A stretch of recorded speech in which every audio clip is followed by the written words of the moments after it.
실제로 국내 여성 10명 중 8명이 골감소증 또는 골다공증이며 남성보다 약 16배 높은 것으로 나타났습니다. 뼈의 주성분인 칼슘이 소실되며 뼈에 구멍이 생기는 골다공증.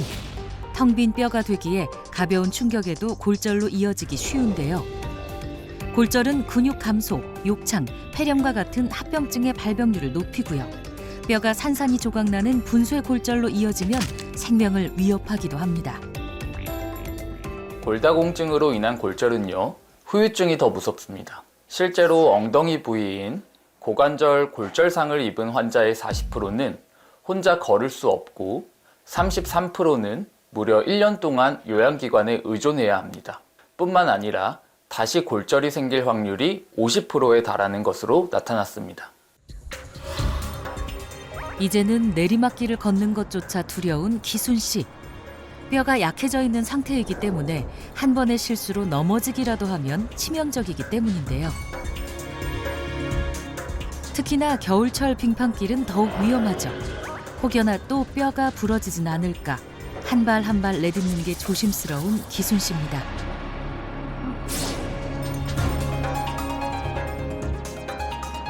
예전에는 올라도 뭐 내려가도 별 상관이 없었는데 신경 안 썼는데 요새는 내려오는 게 넘어질까 봐 또 혹시 무릎도 뻐근하게 아프고 조심스럽게 내려오게 돼요.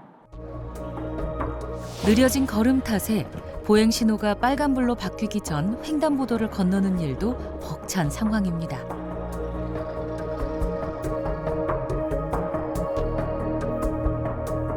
그녀가 힘겹게 도착한 곳은 동네에 위치한 한 카페입니다. 친구가 운영하는 카페에서 일을 배우며 제2의 직업을 준비해 보지만 약해진 뼈 때문에 이마저도 쉽지 않습니다. 예전에는 피부 관리도 한 20년 했고요. 설렁탕 집도 한 3, 4년 했고요. 그 좀 힘들어서 좀 뭐 이거 좀 바리스타 자격증 따갖고 이것 좀 해볼까 했는데 손목도 많이 힘이 가고 이거 좀 힘드네요. 예. 작은 컵도 쉽게 놓칠 정도로 뼈 건강이 쇠약해진 기순 씨. 곳곳에 도사리는 골절의 위협 때문에 그녀의 일상이 아슬아슬해 보입니다. 골절에 이어 골감소증 진단까지. 갱년기 이후 작은 충격에도 쉽게 부러질 정도로 약해져 버린 뼈. 그녀의 뼈가 급격히 늙어버린 이유는 뭘까요? 중년 여성들이 골다공증에 더 취약한데요. 그 이유는 여성 호르몬 때문입니다. 여성 호르몬이 골밀도를 조절해주는 역할을 하는데요. 완경을 기점으로 여성 호르몬의 분비가 감소하면서 급격한 골 흡수가 일어나게 됩니다. 즉, 뼈를 형성하는 조골세포의 기능은 감소하고 뼈를 파괴하는 세포인 파골세포는 더 활성화되면서 뼈의 재생 기능이 약해지게 됩니다. 뼈 건강을 지키기 위해 칼슘이 풍부한 반찬을 챙겼던 기순 씨. 그러나 뼈는 계속해서 약해져만 갔고 심지어 혈관 건강까지 악화된 상황이랍니다. 칼슘이 과다 축적되면 돌처럼 단단해지는 석회화 현상이 발생해서 혈관, 힘줄, 장기 등의 어디에나 쌓일 수 있기 때문인데요.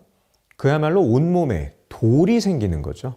첫 번째 보이는 사진은 어깨에 석회화가 진행돼서 염증과 통증이 발생하는 석회화 건염 사진이고요. 두 번째 사진은 혈관에 칼슘이 과다 침착되고 이 남아있던 칼슘이 콜레스테롤과 결합해서 딱딱하게 굳어진 혈관 석회화 사진입니다. 이러한 석회화의 과정이 몸속에 비타민 K2가 부족하면 생길 수도 있는데요.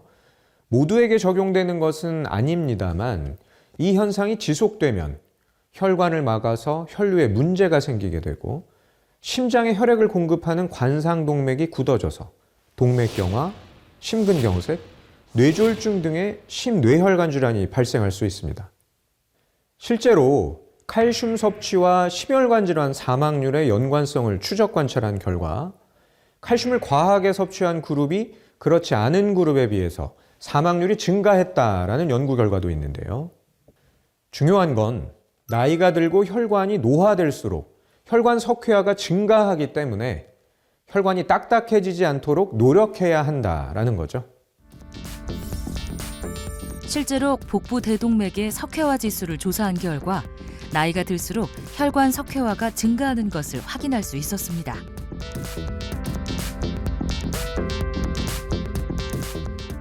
혈관의 칼슘 플라크는 심혈관 질환의 주요 위험 요인으로 알려져 있습니다. 실제로 건강검진 시 심장혈관의 상태를 확인해 보기 위해서 관상동맥 석회화 CT를 찍어보기도 합니다. 관상동맥 석회화는 관상동맥에 칼슘이 축적된 상태를 말하는데요. 이는 보통 동맥경화증의 결과로 발생을 하고 또 여러 심장질환을 유발할 가능성이 있는 상태이기도 합니다. 한 연구에서 관상동맥의 칼슘 점수를 추적한 결과 관상동맥의 칼슘 수치가 높아질수록 심혈관 질환의 발생 위험률이 증가한 것으로 나타났습니다. 칼슘이 혈액 속에서 콜레스테롤과 엉키고 침착되면서 석회화를 일으키는데요. 비타민 K2는 혈액에 떠다니는 칼슘을 낚아채 뼈에 붙이는 데 도움을 줄 수 있습니다. 골다공증이 있는 완경 이후 여성 461명이 비타민 K2를 복용한 5건의 논문을 검토한 결과 비타민 K2 복용 그룹은 대조군에 비해서 척추 골밀도, 손목 골밀도, 대퇴골 경부 골밀도가 모두 증가한 것으로 나타났습니다.